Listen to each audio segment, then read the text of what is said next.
Jakarta, Gubernur Jawa Tengah Jateng, sekaligus politikus PDI Perjuangan, PDIP, Ganjar Pranowo mengungkapkan kesiapannya maju sebagai calon presiden, capres pada Pilpres 2024 nanti.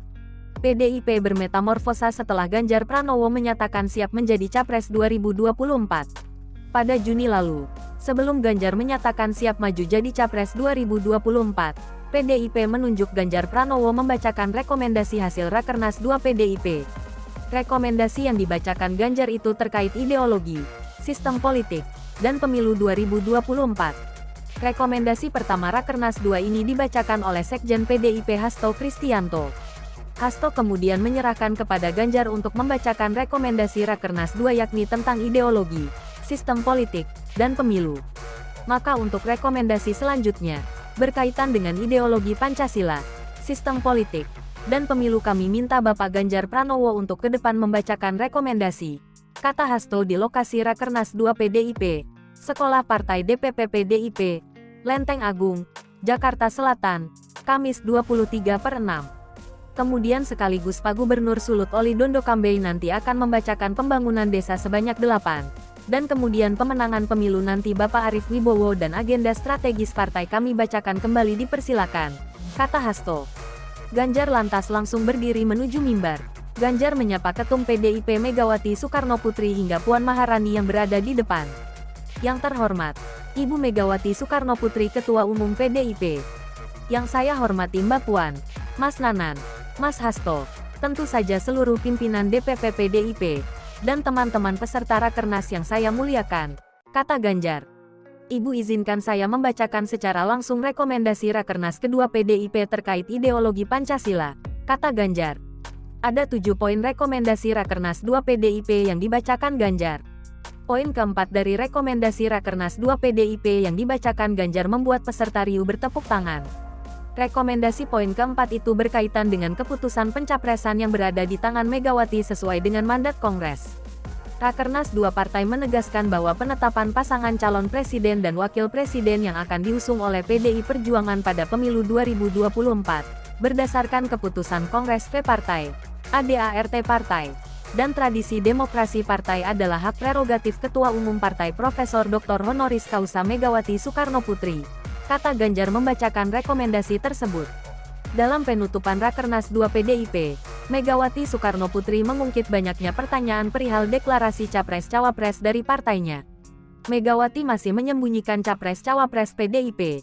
Tentu semuanya berpikir kenapa ya Ibu? Sudah banyak itu pertanyaan. Kapan mau mendeklarasikan calon presiden dan calon wakil presiden?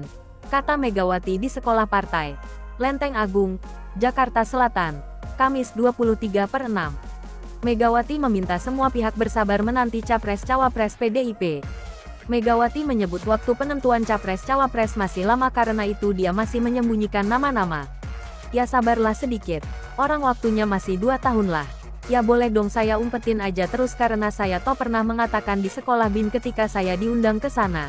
Saya mengatakan begini, dan ini dari sisi pengalaman saya yang bermain politik itu sudah dari tahun 1986 terjun. Akhirnya saya membuat kesimpulan menjadi presiden itu sebetulnya mudah karena saya mengatakan dari pejabat sampai presiden itu karena aturannya sudah dibuat, kata Megawati. Meski menyebut menjadi presiden mudah karena aturannya sudah ada, Megawati mengakui terus mencari sosok pemimpin yang pas. Megawati harus merenungkan sosok pemimpin agar tepat, tetapi yang saya renungkan adalah mencari sosok pemimpin. Karena kalau penjabat, presiden pun sebenarnya masuk pegawai negeri loh, kata Megawati.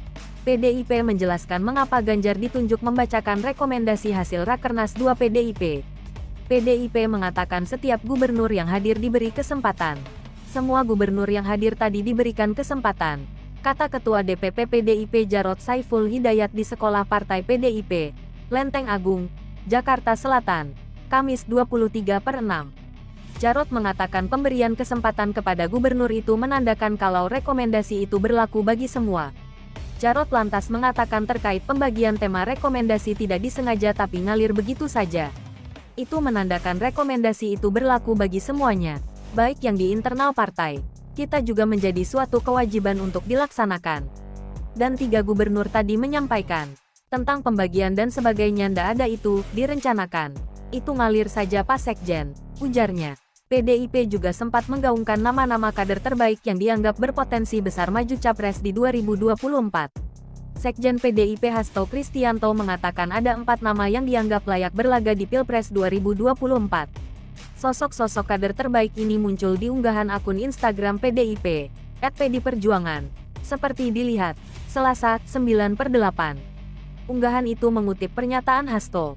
Sekjen PDI Perjuangan Hasto Kristianto mengungkapkan hingga saat ini partai berlambang kepala banteng tersebut belum menentukan sosok yang akan menjadi calon presiden Capres 2024.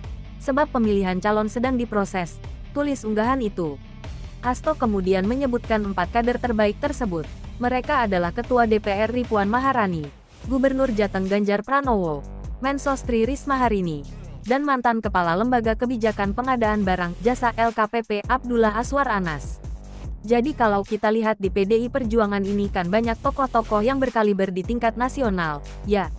Tadi disebutkan misalnya Mbak Puan sebagai Ketua DPR RI, kemudian ada Bu Risma, ada kemudian Pak Ganjar, ada Pak Anas. Bahkan Pak Anas ini sebagai Kepala LKPP membuat banyak terobosan yang membanggakan PDI Perjuangan dalam kepemimpinan Pak Anas. Misalnya, kata Hasto, Megawati juga pernah mengingat kader PDIP tak ikut dansa politik jelang Pilpres 2024. Anti-anti Megawati itu disampaikan Sekjen PDIP Hasto Kristianto usai rapat koordinasi kepala daerah PDIP di Sekolah PDIP, Lenteng Agung, Jakarta Selatan, Jaksel, Kamis 22/9. Dan terkait dengan pemilu 2024, semua berkonsentrasi pada wilayah tugasnya masing-masing.